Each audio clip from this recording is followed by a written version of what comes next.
언젠가요? 아주 오래전에 이제 나왔던 이야기 같은데요. 다움이라고 하는 그런 뭐 캠페인까지는 아니고요. 이슈가 됐던 적이 있었죠. 그래서 우리가 어떤 그 다움이라고 하는 것, 뭐 예를 들면 저는 목사잖아요. 목사면 목사다움, 어떤 그러한 삶을 살아야 된다. 누구나 다 그렇죠. 뭐 저뿐만이 아니라 모두가 다 그런 거예요. 누구나 다 자신의 어떤 그 신분에 맞게, 직책에 맞게, 또 자기의 자리에 맞게 그렇게 합당하게 살아야죠. 여러분, 그래야 문제가 생기지 않는다는 거예요. 우리가 뭐 요즘에도 계속 이제 학교 폭력이든지 학교 안에서 이루어졌던 일들을 이야기할 때에 사실 그 일들이 일어나는 그 어떤 그 배경들을 보게 되어지면 나름대로의 사정은 다 있겠지만 우리가 이제 자라오던 어떤 그러한 때를 생각해 보면 교사가 교사답고 또 학생이 학생다운 어떤 그러한 모습이 없기 때문에 자꾸 문제들이 생기는 것은 아닐까 하는 거죠. 어딜 가나 다 그렇다고 하는 거예요. 어딜 가나 우리가 각자의 어떤 모습 속에서 그렇게 자신의 위치나 자신의 어떤 자리에 맞게 그렇게 살아갈 수 있어야 한다는 것입니다. 자, 그리할 때에 우리는 또 우리에게 주시는 자리가 있어요. 그게 뭐냐? 바로 그리스도인이죠. 우리는 하나님의 은혜 안에서 또 죄사함 가운데에서 그 은혜를 입어서 하나님의 백성이 되어졌습니다. 우리는 그리스도인이요 성도라고 이야기를 해요. 그러면 우리는 또 그에 걸맞게 또 그 모습 그대로 살아야 된다고 하는 거죠. 여러분, 우리가 어디를 가서든지요 성도답게 사셔야 돼요. 성도답게 생활하셔야 돼요. 뭐 어디를 갔는데 저 사람은 뭐 교회 다니는 사람으로 보이지도 않아. 저 사람은 뭐 성도 같지도 않아. 뭐 이런 이야기를 듣는다고 한다면 여러분, 그것은 복음에 합당한 삶이 아니라고 하는 거예요. 오늘 27절 말씀에 보니까 너희는 그리스도의 복음에 합당하게 생활하라. 그럼 우리가 예수 그리스도의 은혜를 입지 않았습니까? 예수 그리스도의 은혜를 입었기 때문에 우리는 그 그리스도의 은혜에 따라서 복음에 예수 그리스도라고 하는 그 복음에 합당한 삶을 살아야 하는 것이 마땅하다라고 하는 거예요. 오늘 우리가 함께 읽으신 말씀 27절부터 30절까지의 말씀에 보면 그러면 그렇게 사는 것은 어떻게 살아가는 것인가? 라는 것에 대해서 구체적으로 이야기하고 있지는 않아요. 다만 너희가 하나님의 자녀요, 성도요, 너희가 그것을 알고 또 그것의 자부심을 가지고 또 그런 그것에 걸맞은 필요한 자세로서 살아가라. 이렇게 말씀하는 거거든요. 그러나 뭐 여기서 본문 가운데서 말씀하지 않더라 할지라도 우리는 어떻게 살아야 되는지 알죠. 성경이 늘 우리에게 하시는 말씀이에요. 너희는 하나님의 백성이요. 너희는 하나님의 자녀요. 그래서 우리가 어떻게 살아야 할지에 대해서 늘 말씀하고 계십니다. 뭐 오늘 오전에도 주일학교 아이들하고 그 말씀을 나눴어요. 십계명에 나오는 1계명. 그 바로 전에 나오는 말씀이 뭐냐면 나는 너희를 애굽 땅 종되었던 애굽 땅에서 인도하여 낸 여호와라. 이게 무슨 말씀이에요? 너희는 누구냐? 내가 인도하여 낸 구원해낸 나의 백성이라고 하는 거예요. 그러니까 어떻게 살아야 돼요? 하나님의 백성답게 살라는 거거든요. 우리는 하나님의 백성답게 또 예수 그리스도의 은혜를 입은답게 성도답게 그렇게 살아갈 수 있어야 한다는 것이죠. 그리고 성경은 그것을 하나님을 사랑하고 이웃을 사랑하라. 이렇게 우리 가운데 말씀하여 주고 있습니다. 여러분, 우리가 복음에 합당하게 살아가는 것. 그래서 예수 그리스도의 은혜를 우리가 기억하며 또 감사하며 또 말씀 따라서 하나님 사랑하고 이웃 사랑하고 그렇게 살아가는 것이요. 결코 우리에게 있어서 선택의 여지를 주는 것이 아니라고 하는 거예요. 그럼 이거 분명히 아셔야 돼요. 이것을 분명하게 짚고 넘어가셔야 아침에도 말씀드렸지만 하나님의 말씀이 내게 주시는 말씀이 되어지는 거예요. 그럼 여러분에게 주시는 말씀으로서 마땅히 당연히 하나님의 백성답게 성도답게 그렇게 살아갈 수 있는 은혜가 있기를 바랍니다. 자, 그렇다라고 한다면 그렇게 살아가기 위해서 가져야 할 태도 또 자세는 무엇이 있을까? 27절과 28절 말씀에 보니까 두 가지를 지금 이야기하고 있거든요. 하나는 뭐냐 하면 한 마음과 한 뜻으로 서서 복음의 신앙을 위하여 협력하라고 이야기해요. 그리고 또 하나는 뭐냐? 복음을 대적하는 자들을 두려워하지 말아야 한다라고 말씀입니다. 이 두 가지만 오늘 말씀을 좀 나눠보려고 해요. 점심도 많이 드셨겠다. 하늘도 좀 어두워졌겠다. 난로가 따뜻하게 피워주겠다. 네. 두 가지만 할 거예요. 기쁘시죠? 네. 자, 첫째는 뭐냐면요. 복음에 합당하게 살기 위해서는 먼저 복음의 신앙이 있어야 된다.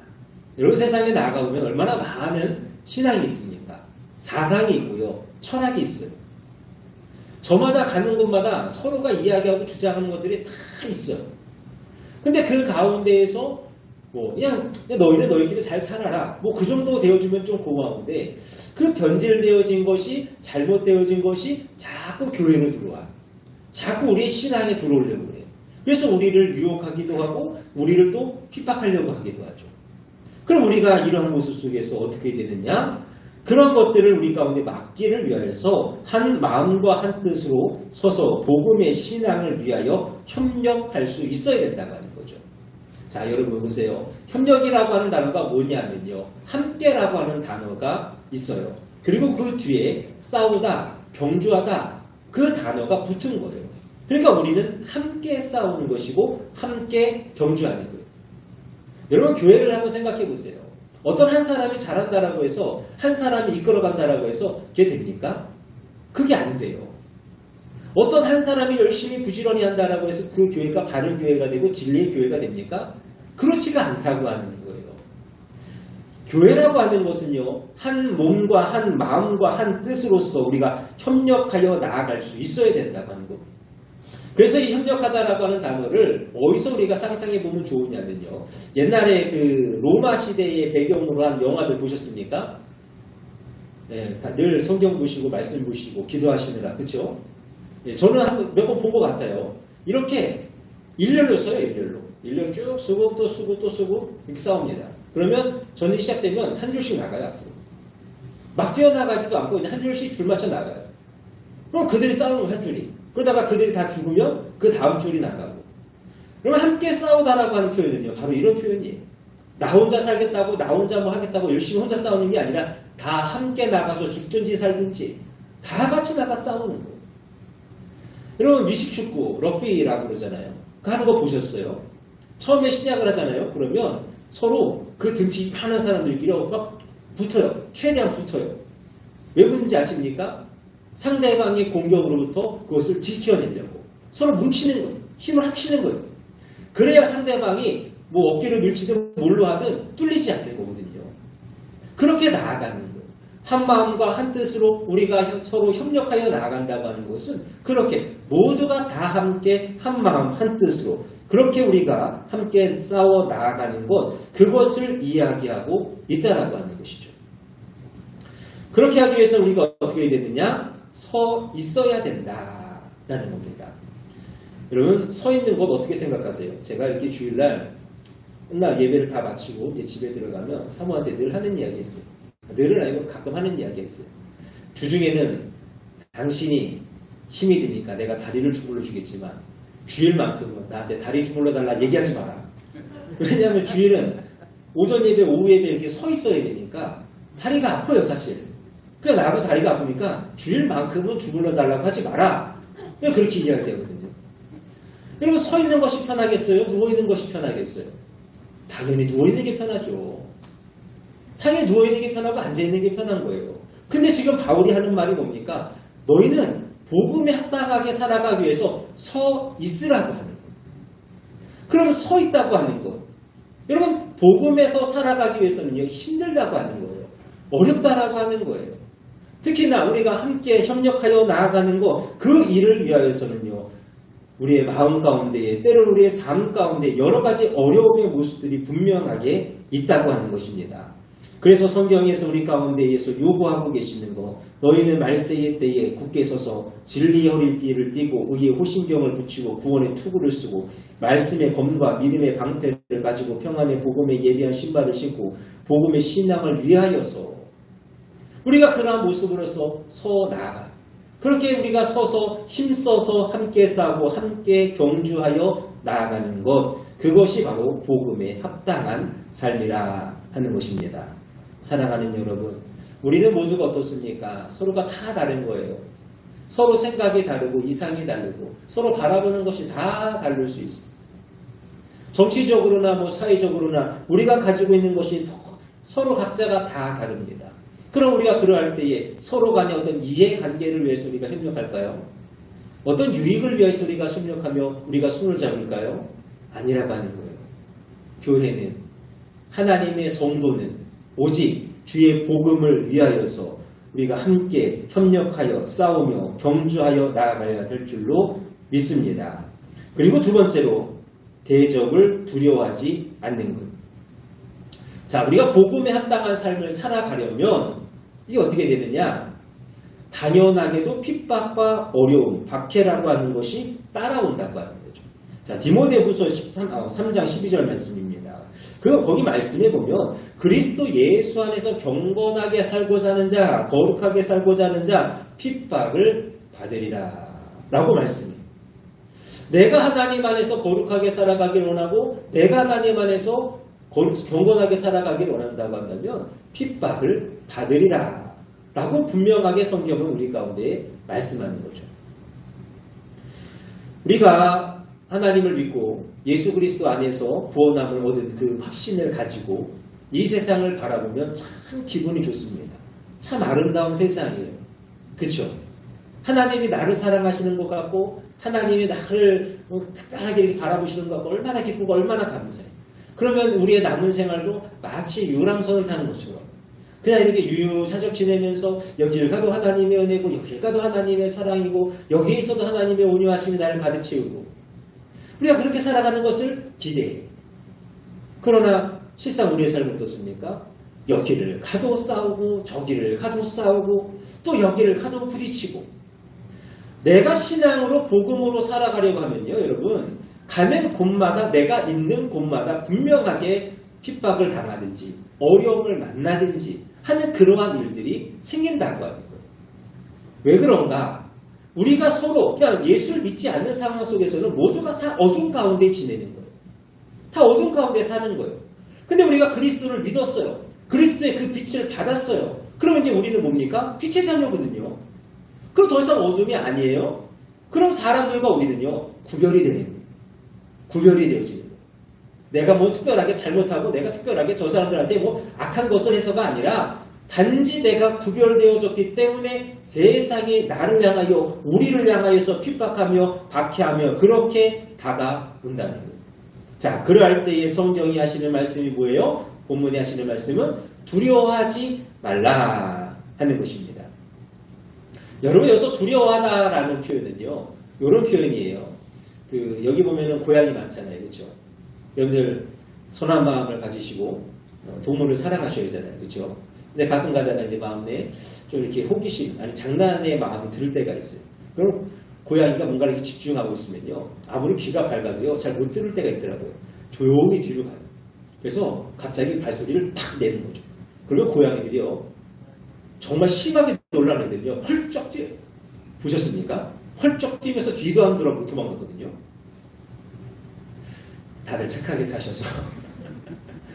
여러분 여기서 두려워하다라고 하는 표현은 바로 그 표현이에요. 내가 너무 놀라는 거예요. 내가 너무 무서운 거예요. 너무 무서워가지고 그 자리에서 팔짝 뛸 만큼 무서워가지고 그 자리를 피하여 버리는 거예요. 이것이 바로 여기서 말하고 있는 두렵다라고 하는 표현이거든요. 근데 오늘 성경이 우리에게 뭐라고 말씀해요? 두려워하지 말라는 거예요. 이사님. 사실 두렵다라고 하는 것은요. 본능이잖아요. 내 본능이잖아요. 사람이 어떻게 안 두려울 수가 있어요. 세상이 나를 핍박하고 있어요. 세상이 나에게 어려움을 주고 있어요. 그럼 내가 그것을 바라보면서 어떻게 두려워하지 않을 수 있을까? 28절 말씀입니다. 이것이 그들에게는 멸망의 증거요 너희에게는 구원의 증거니 이는 하나님께로부터 난 것이라. 지금 이 말씀이 무슨 말이냐? 야, 너희들이 세상을 살아가는데 어려움을 당하지, 핍박을 당하지. 야, 너희는 잘못한 거 없어. 너희가 뭐 잘못한 거 아니야. 이것은 누구로부터 났다? 하나님으로부터 났다. 그리고 또 이것은 무엇이다? 너희가 구원 받았음의 증거가 되어진다. 그리고 너희를 핍박하는 자들은 뭐냐? 멸망의 증거가 되어진다고 하는 거예요. 그러니까 우리에게 다가오는 핍박이든지 어려움이든지 그것을 바라보면서 우리가 가져야 될 마음은 뭐냐면요. 야, 내가 핍박을 받았어? 그럼 나는 하나님의 자녀네, 하나님의 백성이네. 그럼 나는 지금 복음에 합당하게 잘 살고 있는 거네. 라는 마음을 가지시라고 하는 거예요. 그냥 단지 나에게 핍박이 왔어. 내가 어려움이 있어. 아니, 하나님 믿어도 소용없고 괜히 믿어가지고 왜 이런 고난을 당하나. 여러분 그런 마음 갖지 마시라고 하는 거예요. 물론 우리가 어떤 마음 가운데 그래도 우리가 신앙 안에서 하나님 내가 고난 당하지만 내가 하나님 바라봅니다. 내가 하나님 의지합니다. 하면서 견뎌내는 마음도 참 귀해. 그런데 이제는 그 마음을 넘어서서 하나님 내가 이 고난을 받으면 내가 주의 백성이요 내가 주의 자녀가 되어짐을 그렇게 여러분 고백하며 나아갈 수 있어야 되지 않을까. 계속해서 하시는 29절의 말씀이 뭡니까? 너희에게 은혜를 주신 것은 여러분 우리가 그리스도 안에서 그리스도를 믿는 그 은혜를 받았습니다. 이 은혜는 첫째는 믿음의 은혜예요. 예수 그리스도를 믿는 거예요. 말 그대로 그것이 우리에게 은혜입니다. 그런데 이 은혜는 또한 무엇을 우리 가운데 주느냐? 고난도 받게 하려 함이라. 같은 말씀이요. 너희가 세상에서 고난당하는 것, 어려움 당하는 것 그것을 이상하게 여기지 말라라고 하는 여러분 주를 위한 고난, 복음의 고난은 아무나 받는 것이 아니에요. 너도 나도 그 고난을 받는 것이 아니라 물론 잘못했으면 벌을 받아야죠. 그 고난은 비교하는 것이 아니에요. 그 고난은 우리랑 상관이 없어. 오직 주를 위하여 복음에 합당한 삶을 살기 위한 그 고난은요. 아무에게나 주는 것이 아니요. 예수 그리스도의 은혜를 받은 자만이 그 고난을 받으리라. 여러분 이 마음, 이 믿음으로 살아가실 수 있기를 간절히 바랍니다. 네, 여러분 이 믿음이요 저절로 되는 것은 아니라고 하는 거예요. 이 믿음을 위하여서는요 우리는 싸워 나아갈 수 있어야 돼. 30절 말씀이죠. 너희에게도 그와 같은 싸움이 있으니. 아니 세상이 지금 나를 힘들게 하고 세상이 나를 괴롭게 하고 나를 어렵게 하는데 그 어떤 일을 만나면서 그냥 갑자기 저절로 야 나는 그래도 세상에서 그런 일을 당해도 기뻐 라고 말할 수 있겠습니까? 말하기 어려워요. 말할 수가 없어요. 우리 본능이라니까요. 그렇기 때문에 우리는 싸우는 거예요. 그럼 누구랑 싸우냐? 나를 대적하는 사람하고 싸울까요? 주먹 쥐고 가서 싸울까요? 네가 이기면은 나는 이제 예수 안 믿고 내가 이기면 나는 합당하게 살았으니까 너가 예수 믿어라. 뭐 우리가 그렇게 싸울까요? 아니죠. 우리가 싸워야 될 대상은 바로 나 자신. 여러분, 여러분의 마음 가운데 있는 그 어떠한 마음, 그 생각을 가지고요. 늘 싸우셔야 돼요. 그래, 내가 예수 그리스도를 믿었어. 예수 그리스도를 믿으니까 내게 고난이 주어진대. 그러니까 나는 괜찮아. 나는 오히려 이것이 내게 은혜인 거야. 나는 어떤 그러한 마음을 또 되뇌이면서 우리가 그 가운데서 넘어지지 아니하고 쓰러지지 않기를 위하여서 싸워 나아가야 함을 오늘 말씀하여 주고 계시는 것입니다. 그리하여서 바울도 고백하는 거예요. 바울도 그렇게 예수 그리스도를 위하여 살아가고자 하니 참으로 많은 어려움이 있고 박해가 있는데 그의 어떠한 인생길에서 믿음의 신앙길에서 또 싸워가며 또 싸워가고 마지막에 이르니 그 모든 것이 그에게는 기쁨이 되더라 하는 말씀이 있습니다. 바라기는 여러분의 신앙에 여러분의 삶의 모습에 이 기쁨이 임할 수 있기를 간절히 원합니다. 그 자리까지 가십시오. 여러분 앞에 복음이 합당한 고난이 있습니다. 그런데 그 고난으로 인해서 오히려 기뻐할 수 있는 그 자리에까지 꼭 나아가십시오. 그래서 여러분의 그 복음의 삶에 그 어떤 인생이 힘들지 않으셨으면 좋겠어. 괴롭지 않으셨으면 좋겠어. 마지못해 죽지 못해 하는 그런 신앙이 아니라 내가 기쁨으로 자원함으로 나아가는 신앙의 삶이 되실 수 있기를 간절히 축원합니다. 말씀을 정리합니다. 오늘 이 빌립보 교회에게 주는 이 권면의 말씀, 오늘 저와 여러분에게도 주시는 말씀으로 믿고 받아 섬겨 나아갈 수 있는 은혜가 있기를 원합니다. 나 자신과 믿음의 싸움을 싸우기를 원합니다. 또 함께 협력하여 경주하여서 복음에 합당한 삶을 살아가는, 그리하여서 성도다운 성도가 되어주시고 또 교회다운 교회로서 만들어가는 우리 모두가 되기를 주님의 이름으로 축원합니다. 기도하겠습니다.